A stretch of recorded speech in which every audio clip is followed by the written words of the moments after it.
In their efforts to improve the well-being of their fellow humans, inventors often suffer poverty, slander, and suppression.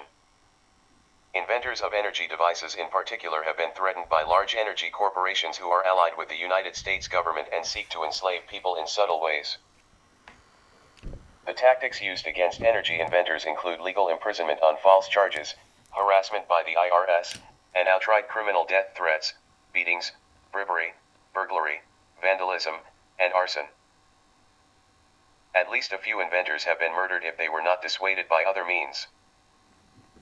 Sometimes, however, alleged energy inventions actually have been scams, or were tested incorrectly, and their inventors then claimed to be victims of a conspiracy.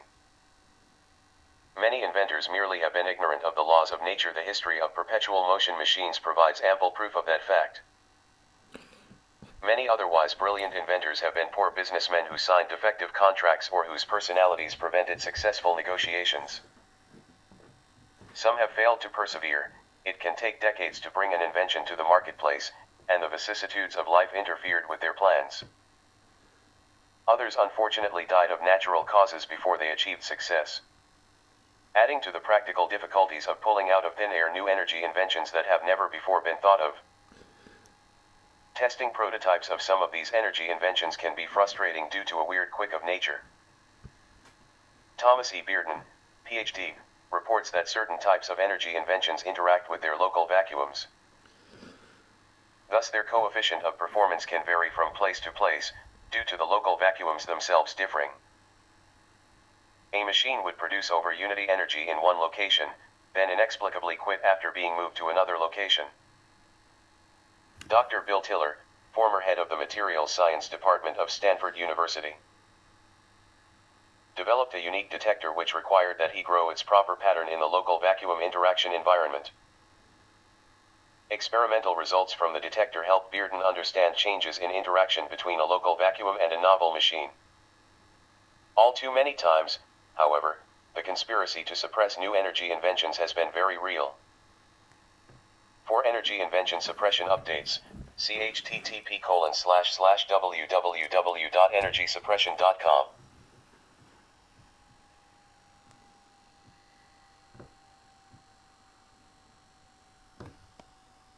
Statistics. Number of energy invention suppression incidents 95. Number of dead, missing, or injured energy inventors, activists, and associates 20.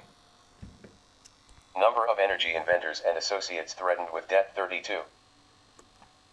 Number of energy researchers and associates imprisoned or falsely charged 5.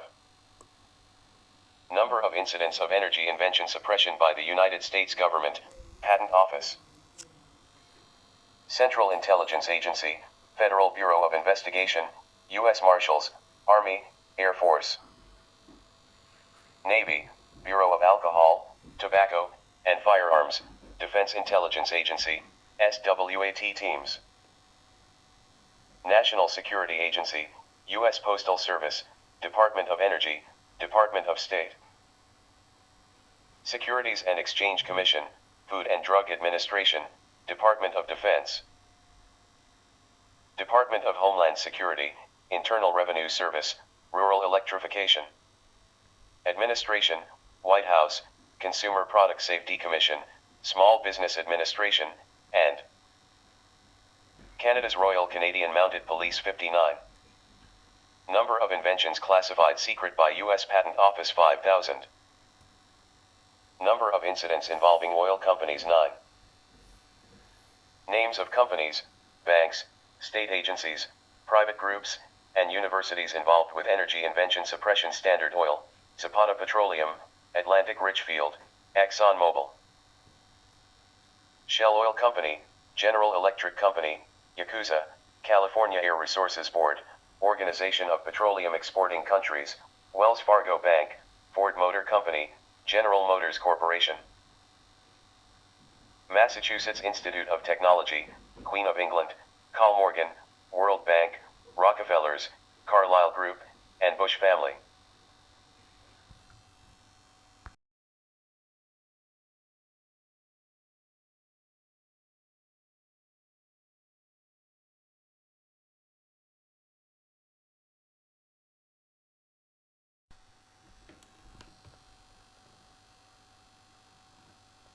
Nikola Tesla, wireless power and free energy from ambient.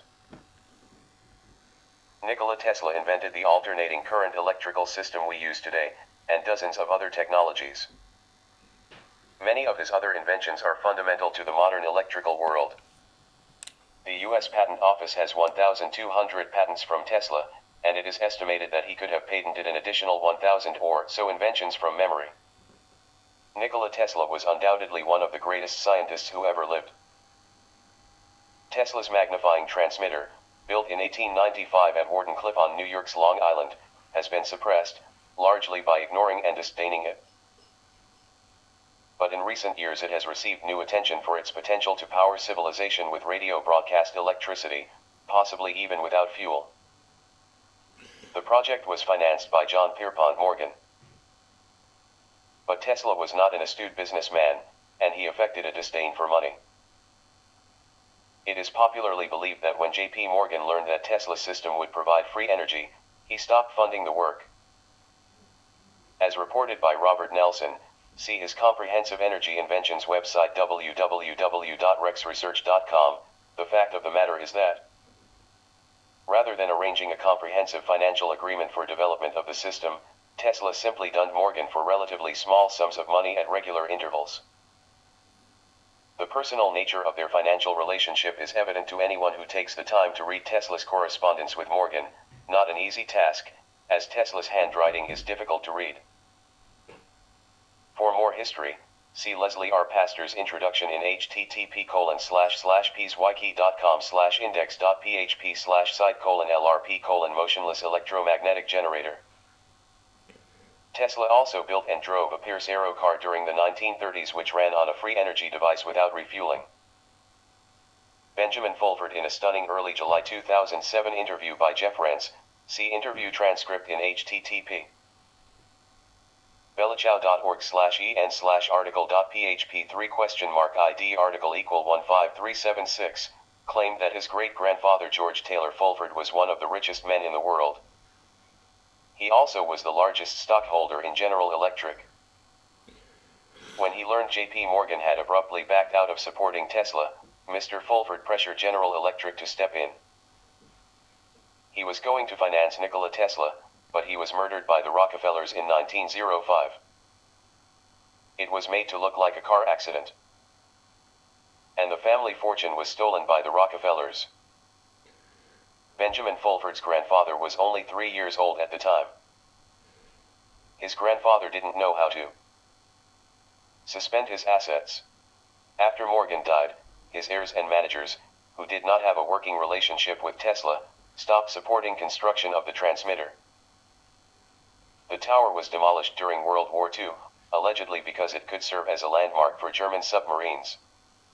Some modern conspiracy theorists have claimed that it was destroyed in order to suppress the technology.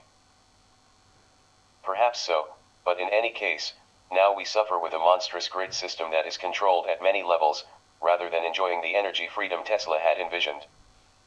In a speech presented in 1988 on the subject of climate change factors, ozone layer crisis, and zero-point energy technologies, see below for complete text, Adam Trombley reported information from a contact that Tesla was poisoned and died in 1943 the night before he was scheduled to go to Washington, D.C. to meet with President Franklin Delano Roosevelt. Tesla had intended to propose to Roosevelt that perhaps we should look carefully at the fact that we can get all the energy we need from any space we happen to be in. The U.S. government's Federal Bureau of Investigation confiscated 2 truckloads of Tesla's written work after his death, much of which remains classified. Robert Galka, high-powered Tesla-type energy tower in 1981 in Wendover, UT.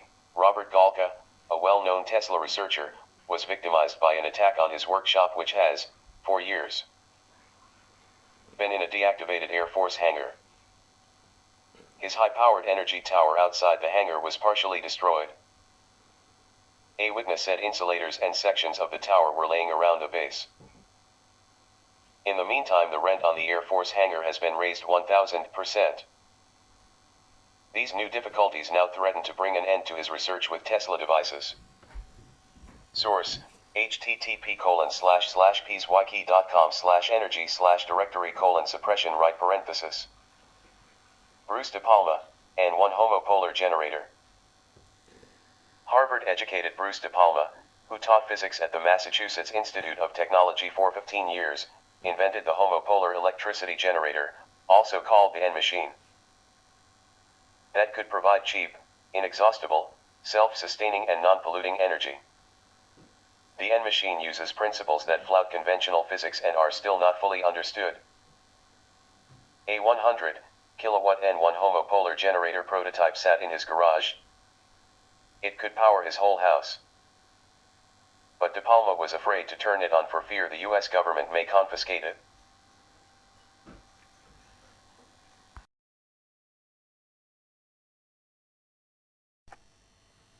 In early November 1980, the night before Bruce De Palma was scheduled to leave for Germany to be the featured presenter at Hans Knepper's Gravity Field Energy Conference in Hanover, Germany, De Palma got a phone call from U.S. astronaut Edgar Mitchell claiming the CIA has information to the effect that if you go to Germany you will not be coming back. And you better watch out what you do there in Santa Barbara, or you might get your head blown off. Mitchell was best friends with George H.W. Bush at that time, directing the U.S. Central Intelligence Agency, CIA. De Palma eventually left the USA to live in New Zealand. Bruce De Palma, Free Energy Update November 14, 90. Audio cassette number A1009, $99. Live on Something's Happening. Bruce De Palma, inventor of the N-machine, so-called free energy, presents an update on its development including U.S. Navy development.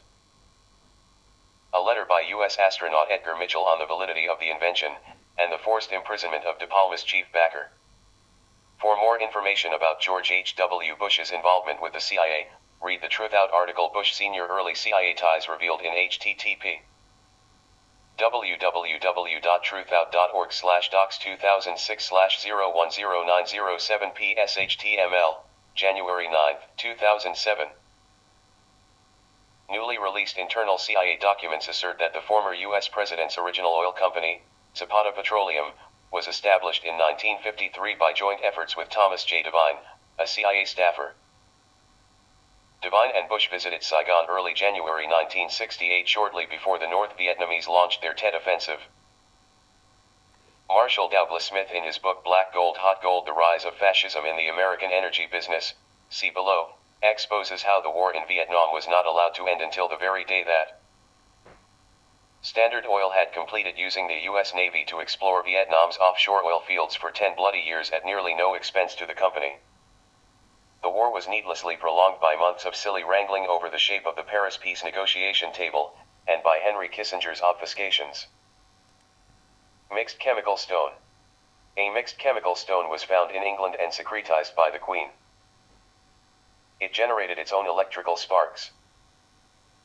This material appears to be a version of rocks which self-generate voltages such as those researched by John Hutchison, Thomas Henry Moray, see below, and Thomas Townsend Brown. The Queen's holdings are so extensive that it may be that she was not personally involved or even aware of the stone. The Queen may not have very much scientific understanding anyway. April 7, 2006, Wells Fargo Bank announced they finally invested $5 million of the $1 billion intended for renewable energy. Where did they invest? In a mutual fund, Carlyle/Riverstone Renewable Energy Infrastructure Fund I, Limited Partnership. Funny thing, who are the three largest stockholders of Carlyle Group? The answer in order of largest percentage owned. Source, Al Martin. 1. The Queen of England. Bush family. 3. Bin Laden family. President George W. Bush's brothers Neil and Marvin Bush might be among the secret leaders of ongoing viciously thorough energy invention suppression. See http://www.nocw.com/shadow.html.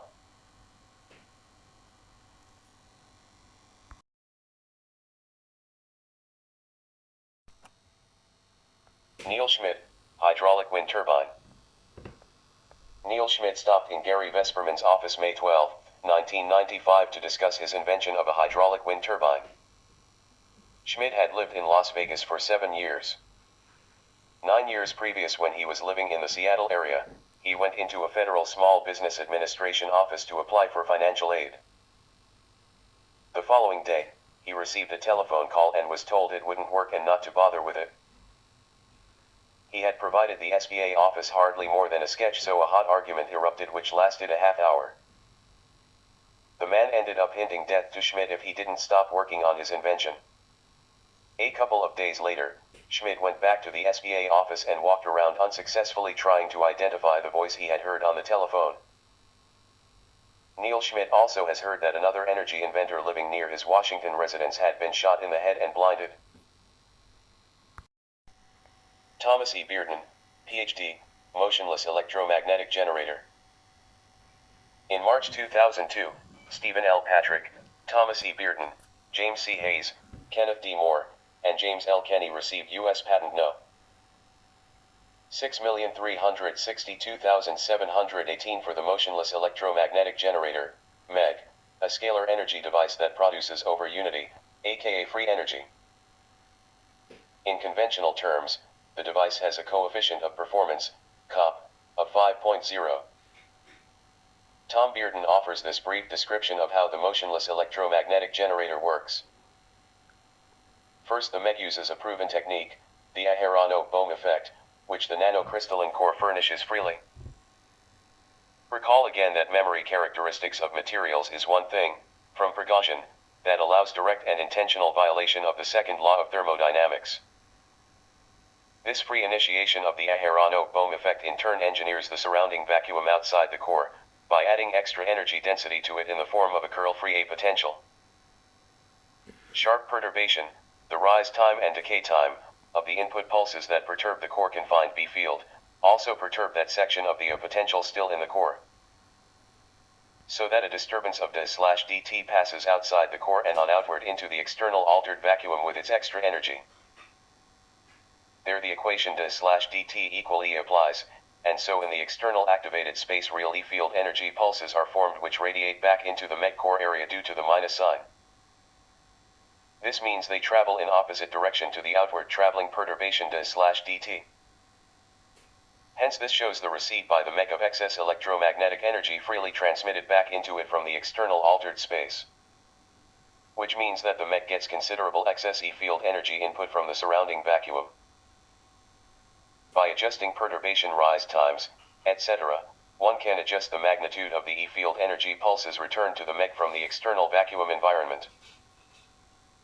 Thus the MEG is an asymmetric Maxwell-Lien system of the kind arbitrarily discarded by Lorentz in 1892, and still arbitrarily discarded by present EE departments, professors, and textbooks. Comprised of strong magnets, coils, nanocrystalline cores, and a controller unit with the electronics, the MEG would be able to power an electric vehicle without battery recharging by the power grid. For a detailed explanation, including clear drawings, of how the MEG works, see Dr. Bearden's paper Engineering the Active Vacuum. On the asymmetrical Aharonov-Bohm effect and magnetic vector potential A versus magnetic field B. This paper is available at the link http://www.cheniery.org/techpapers/on%20 the %20 Aharonov-Bohm %20 effect 1.doc. In that paper, Dr. Bearden points out that electrical engineers and even the usual physicist are unaware of how an electrical circuit is actually powered. For an explanation and a diagram showing, 1. Where the energy pouring from the generator terminals actually comes from and how. And, 2. Why the normal electromagnetic systems self-enforce COP 1.0 by killing their own source of this free energy flow faster than they power their loads, see Figure 2. Operation of a symmetrical electrical power system, in the foregoing paper. Note that there are more than 20,000 papers in the hard literature on the Aharonov-Bohm effect used by the MEG, and that Aharonov-Bohm effect is quite well proven in physics, both theoretically and experimentally. But the effect does not even exist in the electrical engineering model. Since the MEG is deliberately designed to use that effect, the operation of the MEG can only be understood by one who understands the Aharonov-Bohm effect, its generalization to the Berry phase. and the further generalization to the geometric phase. Specifically, any electrical engineer using only mainstream electrical engineering theory cannot and will not be able to understand the MEG's operation. There are several sources of the special nanocrystalline cores which contain the B field needed to effectively operate the MEG. Dr. Bearden reports in http://www.correspondence/0205004 HTM that the nanocrystalline cores originally were purchased as MEG-less amorphous alloys from the former division of Honeywell that made them. He believes that Honeywell actually got them from India. That division of Honeywell was just about demolished by General Electric, GE, in its sudden attempted buyout of Honeywell, vetoed by the European community. GE suddenly moved it across country, wiping out half its staff and scientists, etc. Then GE withdrew. With the division in shambles, Honeywell then sold it off to Hitachi. He doesn't know what's happened since then. Sources: http://jnoudin.free.fr/meg/meg21.htm, http://peswiki.com/index.php/site, LRP, motionless electromagnetic generator, and http://peswiki.com/index.php/site:/LRP:. The suppression of the MEG by General Electric. For additional information, order Dr. Bearden's books and videos from www.chainire.org.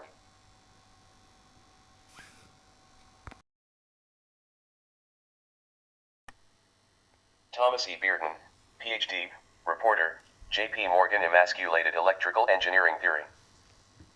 Thomas E. Bearden, Ph.D., in an August 5, 2007 email to Gary Vesperman and 3 other energy researchers. Offers an insight into what really happened more than a century ago when the foundations were laid for eventually providing electricity to billions of people. In the 1880s and 1890s, Nikola Tesla, backed by Westinghouse, a decent man, destroyed the great dreams and preparations of John Pierpont Morgan and Thomas Edison for moving the world into DC electrical power, requiring a DC power plant about every 2 miles. For example, instead, with the support of Westinghouse, Tesla gave the world the much more practical AC power systems, where the electric power is much more easily transmitted over transmission lines to distant destinations, without the serious losses as DC transmission entails. This and Tesla's clearly enunciated intention to give the world clean free electromagnetic energy from the active medium itself, brought J.P. Morgan to regard Tesla as his mortal enemy, to be destroyed or curtailed at any cost. Then, with the near bankruptcy of Westinghouse, the only person Tesla could turn to for financing was J.P. Morgan himself. The university attended by Morgan in Germany was the heart of the Hegelian method, which uses the technique of funding and backing one's own enemies as well as one's supporters, to gain influence over and eventually control of both. So when Tesla approached Morgan for financing, Morgan readily agreed, but only after Tesla signed over a 51% controlling interest in his, Tesla's, patents. Tesla did so, and that put control of Tesla, his patents, and his great new project directly under Morgan's control. Morgan then simply advanced Tesla only part of the money needed for his tower project, and when Tesla predictably ran out of funds, Morgan simply refused to give him any more. Very shortly this completely crushed Tesla, reducing him to effective bankruptcy, living in a hotel room, and existing on the patience and literally the charity of others. Tesla never recovered from this blow, but eventually died in that hotel room. Many of Tesla's inventions such as radio were stolen from him. After Tesla expired in 1943, Marconi's inventions, for example, were officially declared as takeoffs of Tesla's inventions by the U.S. Supreme Court. Isn't it significant that essentially none of our scientific history books credit Tesla for being the actual inventor of the radio, but instead give credit to the theft of Tesla's radio discoveries by Marconi? What does that say about the official ethics of the scientific community? But Morgan was not only ruthless, but thorough. In the latter 1880s, etc., when Tesla was gung-ho to give us free energy from the active medium, Morgan also anticipated the future of this energy freely extracted from the active medium problem that had suddenly risen in Tesla's work. At the time, there were less than 36 electrodynamicists in the entire world. Maxwell had died in 1879, and those who despised quaternions, Heaviside, Hertz, Gibbs, etc., immediately chopped Maxwell's 20 quaternion-like equations in 20 unknowns into a very much smaller vector subset containing only 4 equations. Maxwell's theory was never accepted during his own lifetime, but only begrudgingly and very slowly after, 8 or 9 years after Maxwell's death, Hertz performed speed of light measurements showing Maxwell was correct. The real Maxwell theory has never been routinely taught in electrical engineering, which contains only a pale shadow of it. For the full Maxwellian theory, see James Clerk Maxwell, A Dynamical Theory of the Electromagnetic Field, Royal Society Transactions, Volume CLV, 1865, p. 459. Read December 8, 1864. Also in the Scientific Papers of James Clerk Maxwell, 2 volume. Bound as 1, edited by W. D. Niven, Dover, New York, 1952, volume 1, p. 526 to 597. 2 errata are given on the unnumbered page prior to page 1 of volume 1. In this paper, Maxwell presents his seminal theory of electromagnetism, containing 20 equations in 20 unknowns.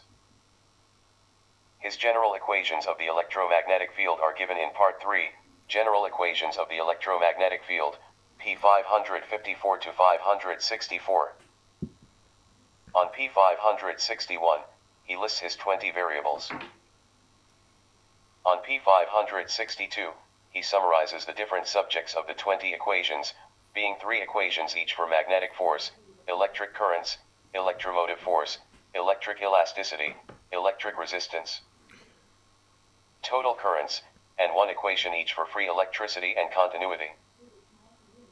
Most electrical engineers have never even read Maxwell's theory, even though they were falsely informed that they had studied and mastered Maxwell's theory. Free download of that original Maxwell theory can be made directly from the ZPE website, at links http://www.zpenergy.com/download/maxwell18641.pdf http://www.zpenergy.com/download/maxwell18642.pdf http://www.zpenergy.com/download/maxwell18643.pdf http://www.zpenergy.com/download/maxwell18644.pdf http://www.zpenergy.com/download/maxwell18645.pdf http://www.zpenergy.com/download/maxwell18646.pdf http://www.zpenergy.com/download/diagram.pdf Barrett, one of the co-founders of ultra-wideband radar, comments on the curtailing of Maxwell's theory as follows. TEA field for the potentials was banished from playing the central role in Maxwell's theory and relegated to being a mathematical, but not physical, auxiliary. This banishment took place during the interpretation of Maxwell's theory by Heaviside and Hertz. The Maxwell theory and Maxwell's equations we know today are really the interpretation of Heaviside. Heaviside took the 20 equations of Maxwell and reduced them to the 4 now known as Maxwell's equations. Terence W. Barrett, Electromagnetic Phenomena Not Explained by Maxwell's Equations, A Loctakia, ed. Essays on the Formal Aspects of Electromagnetics Theory, World Scientific Publishing. River Edge, New Jersey, 1993, p. 11. Actually, it was worse than that. Heaviside hated potentials, which today we know are primary, thought they were mathematical conveniences only, and that they should be murdered from the theory. Quoting from B.J. Hunt, in a letter to Oliver Lodge in 1893, Heaviside referred to his own work and stated that it represented the real and true Maxwell as Maxwell would have done it had he not been humbugged by his vector and scalar potentials. B. J. Hunt, The Maxwellians, Ph.D. dissertation, The Johns Hopkins University, Baltimore, M.D., 1984, p. 317. Heaviside also thought, as did all others at the time, that a thin material fluid ether filled all space, so that nowhere in all the universe was there a point where mass was absent. For that reason, the electrodynamicists including Heaviside thought there were force fields E and H in space. When today we know such electromagnetic force fields exist only in charged matter, matter is a component of force, by the equation F equal d dt, mv. Quoting Feynman, in dealing with force the tacit assumption is always made that the force is equal to zero unless some physical body is present. One of the most important characteristics of force is that it has a material origin. Richard P. Feynman, Robert B. Layton, and Matthew Sands, The Feynman Lectures on Physics, Addison Wesley, Reading, Mott, Volume 1, 1964, p. 12-2. For a commentary on even the unsatisfactory condition of the original Maxwell's theory, Cornell states it this way: even today, Maxwell's equations are given as granted, their validity being justified by experiments. In fact, there is no demonstration of Maxwell's equations from first principles since the mechanical approach used by Maxwell has been abandoned in favor of a new non-mechanical entity, the electromagnetic field. Of course, Maxwell's equation S can be obtained from a variational principle, but they are derived from an action appropriately chosen in order to recover them. Maxwell's equations raise a certain number of fundamental questions which have not been answered in a satisfactory manner to date. Patrick Cornell, Inhomogeneous Waves and Maxwell's Equations. Chapter 4 in Essays on the Formal Aspects of Electromagnetic Theory, edition.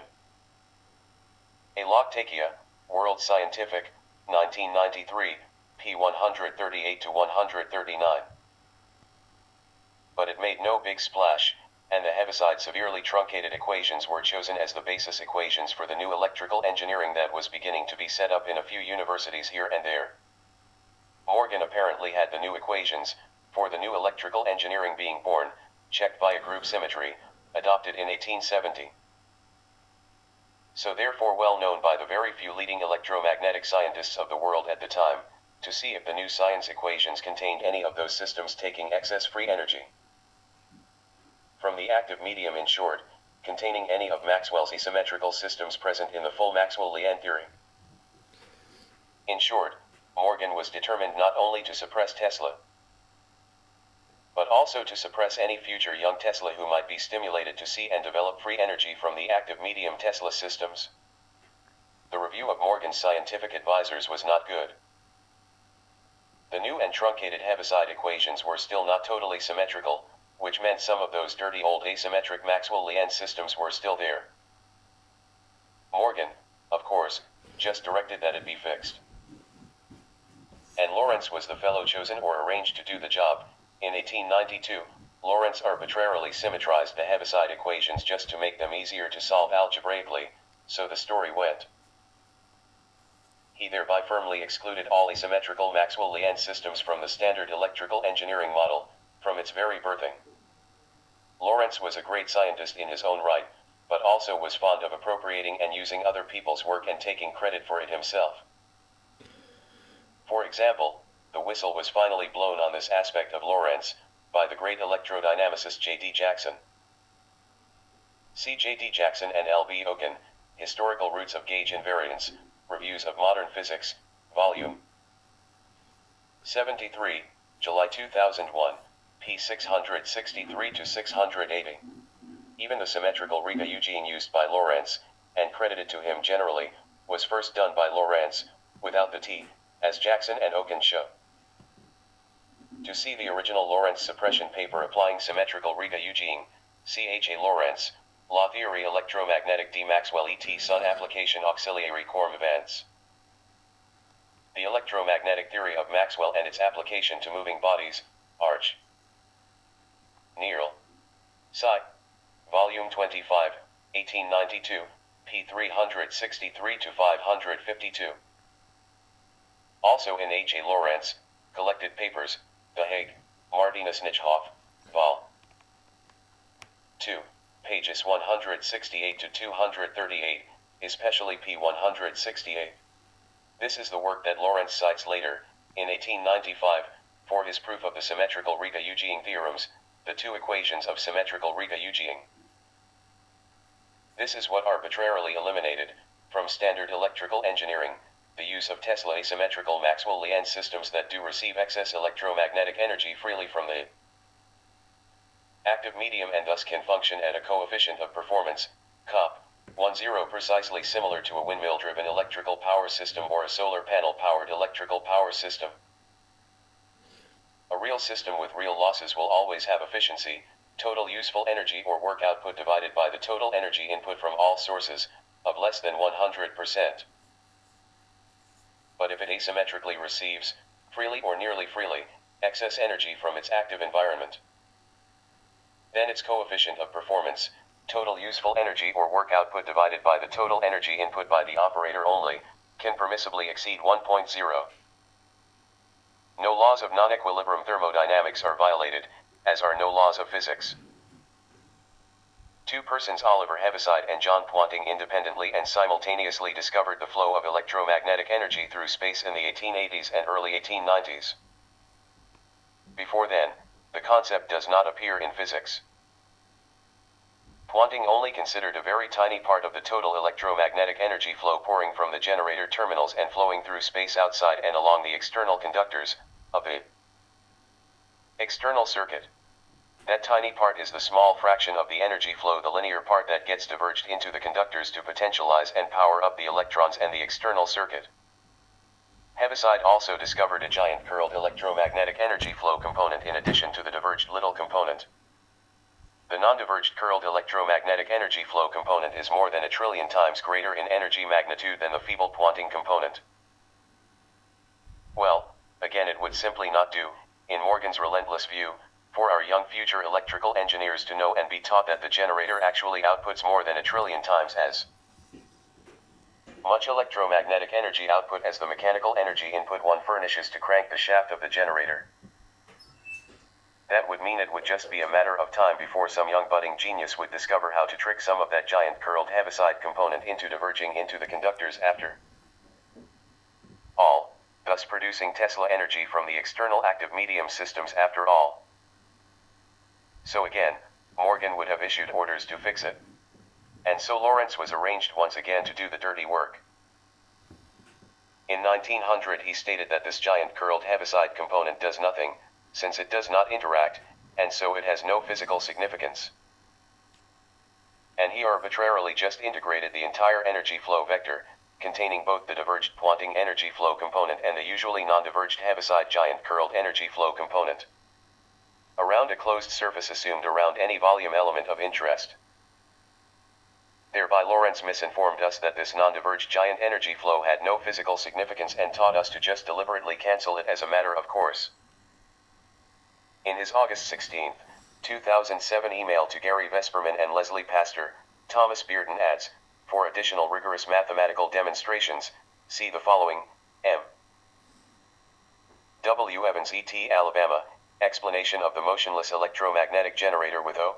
3, Electrodynamics, Foundations of Physics Letters, 14, 1, February 2001, p. 87-94. Quoting, the fundamental operational principle of the MEG is explained using a version of higher symmetry electrodynamics known as O3 electrodynamics, which has been developed extensively in the literature.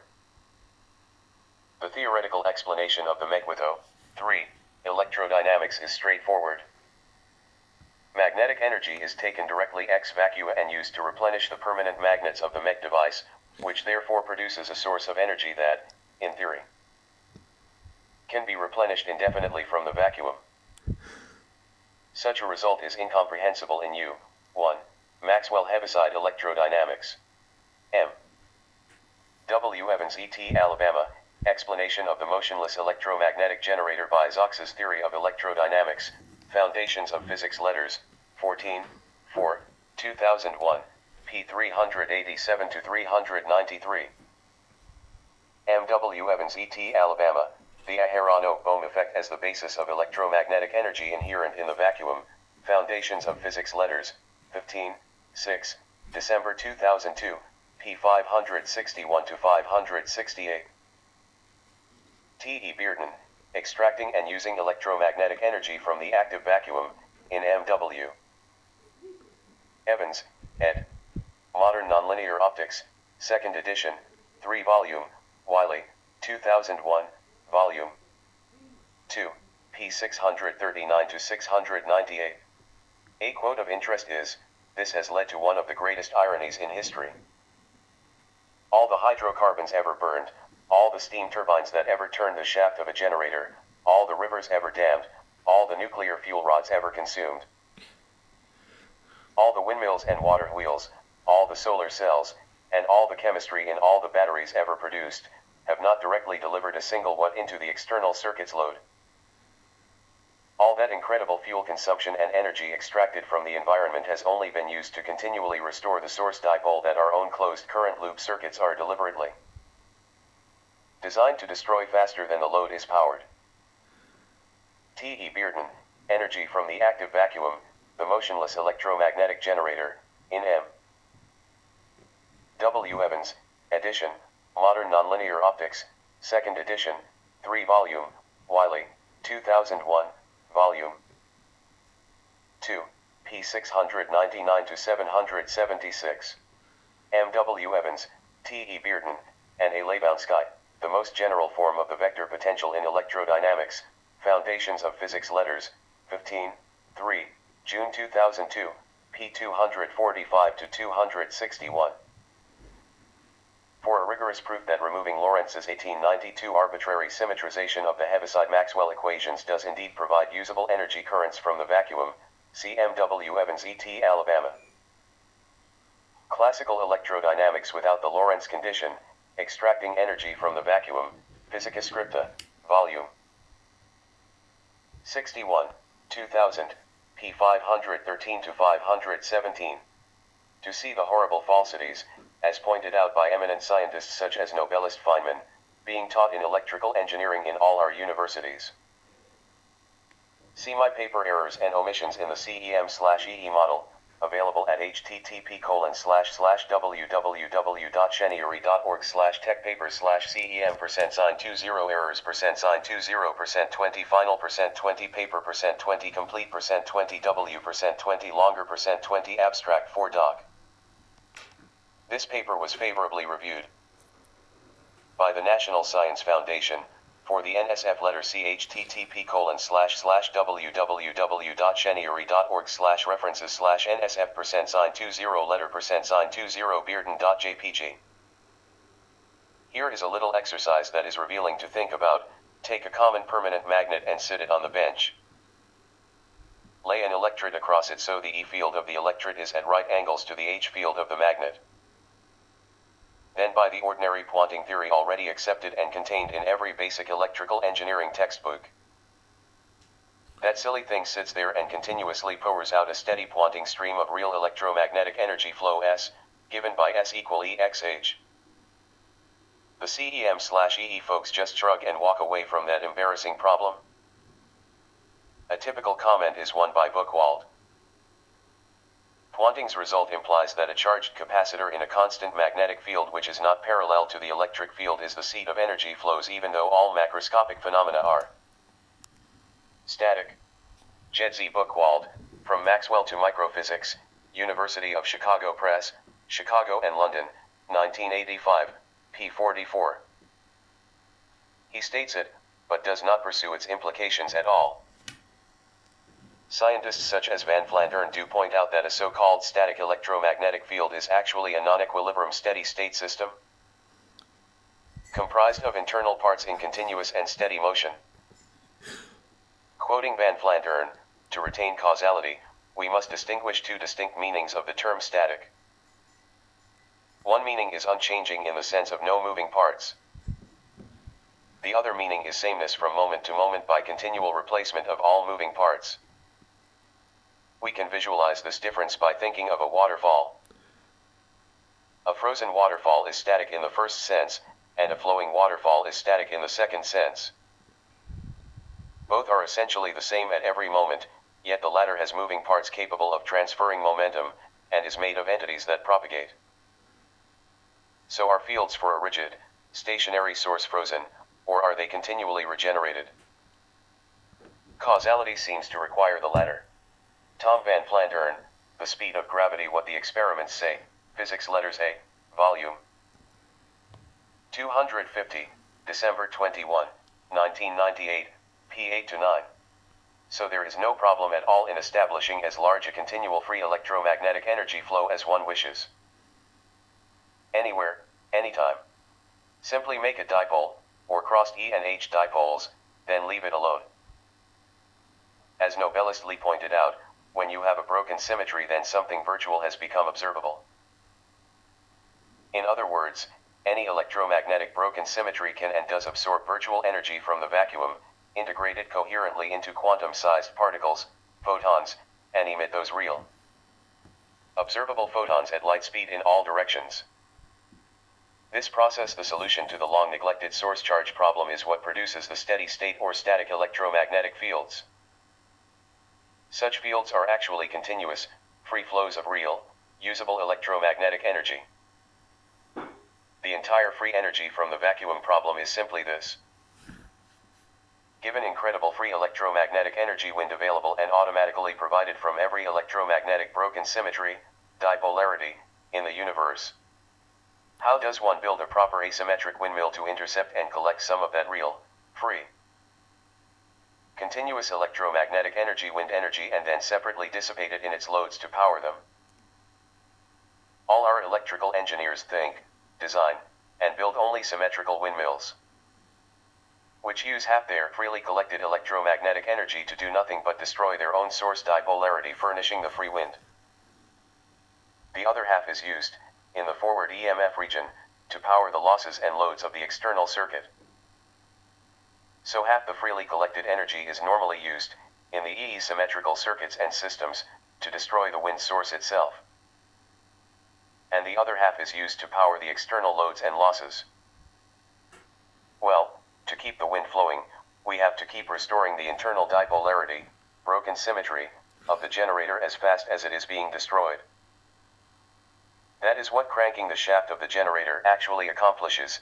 It doesn't send a single joule of energy directly out onto the external circuit or power line. Note that the rigorous definition of work is the change of form of energy. When we crank the generator shaft, we input mechanical energy, which once the generator rotates is changed, courtesy of Nikola Tesla, into rotating magnetic field energy inside the generator itself. In turn, this rotating magnetic field energy is dissipated totally inside the generator, to force opposite charges apart and thus to produce that magic source dipolarity with its broken symmetry. The broken symmetry of this internal dipolarity then absorbs virtual state energy from the seething virtual state vacuum, and transforms it to real, observable photons, real, usable electromagnetic energy, which it continually pours out. It is this stream of real electromagnetic energy flow that pours from the terminals of the generator and along through space outside the external conductors. A tiny portion of this giant energy flow, the Poynting component, is diverged into the conductors to power up the electrons and thus power the circuit. A huge curl giant heaviside component remains, but, in any special relativistic situation, is not diverged, does not interact, and does nothing. But the generator actually outputs more than 1 trillion times as much total electromagnetic energy flow, in both the feeble Poynting electromagnetic energy flow component and the accompanying giant heaviside curled electromagnetic energy flow component, as the mechanical energy that we physically input to the shaft of the generator.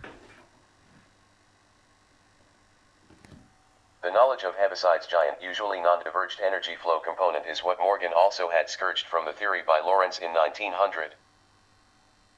So that all the future electrical engineers would think that they only produce the diverged Poynting component of energy flow and nothing else.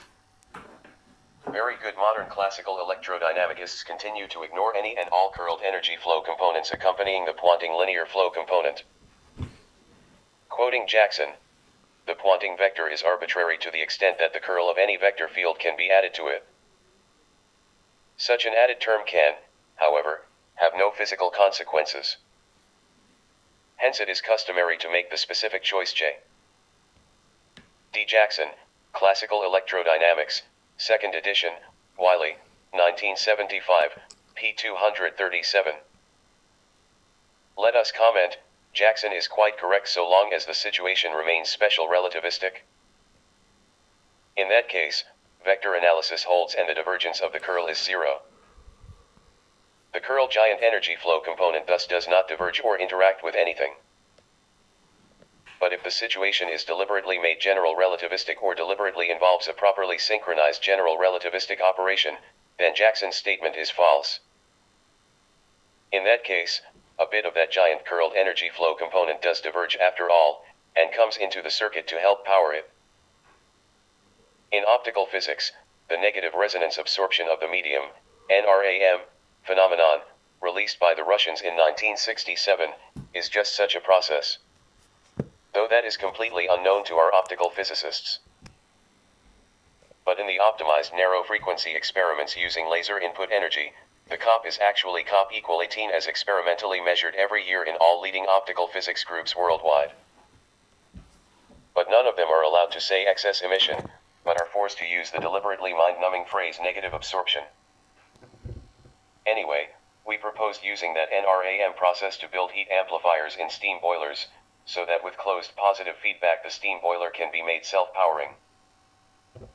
This would immediately and dramatically lower the consumption of coal, nuclear fuel rods, natural gas, etc. in most of our electrical power plants already built and deployed. For a crude little paper on it, see Thomas E. Bearden and Kenneth D. Moore. Increasing the coefficient of performance of electromagnetic power systems by extracting and using excess M energy from the heaviside energy flow component. PPA, filed and obtained in October 2005. Now released into public domain and freely given away to the public domain.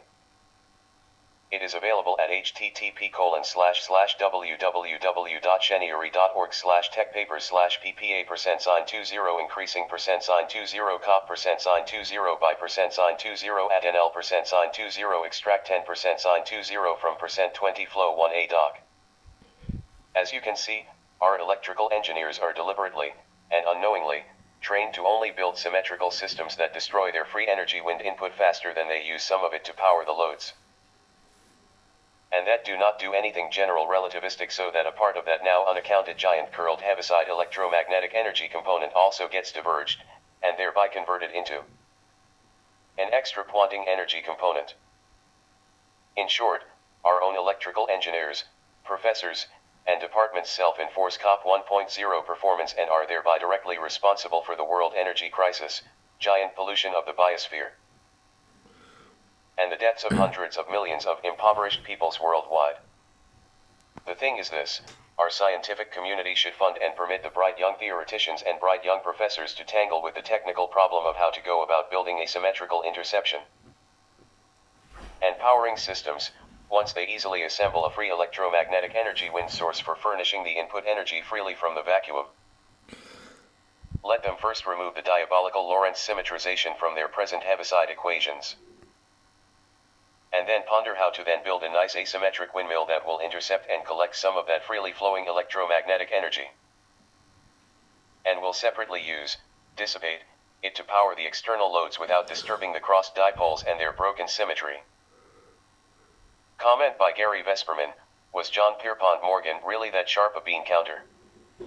In spite of his demonstrated ruthlessness and his exploitation of the genius Nikola Tesla, we would have to give him credit for his conjunction of acute business acumen with his not inconsequential understanding of physics. Morgan left a legacy of energy invention suppression that endures to this day.